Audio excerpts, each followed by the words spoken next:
ডিম দিয়ে পেঁয়াজ দিয়ে বাঁধাকপি, দেখুন তেল গরম হয়েছে, জিরা শুকনো লঙ্কা দিয়ে দিলাম, একটু ভাজা নাড়াচাড়া করে পেঁয়াজ দিয়ে নাড়াচাড়া করে পেঁয়াজটা যেই লাল লাল করে ভাজা হয়েছে, এবার এর মধ্যে ডিমটা দেব। ডিমটা দিয়ে দেখুন একটু নাড়াচাড়া করব ডিমটাকে নাড়াচাড়া করার পরে তারপরে ওর মধ্যে দিয়ে দেবো লঙ্কা, যে নাড়াচাড়া করছি ডিম, তারপর লঙ্কার গুঁড়া, জিরার গুঁড়ো, ধনের গুঁড়ো সব দিয়ে আবার একটু কষিয়ে নেব।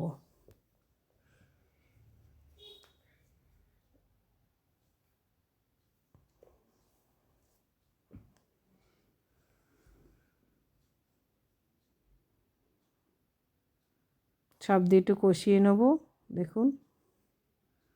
তারপরে বাঁধাকপি আর আলুটা দেব কষানো হয়ে গেলে। এখন বাঁধাকপি আর আলুটার মধ্যে দিয়ে দিচ্ছি।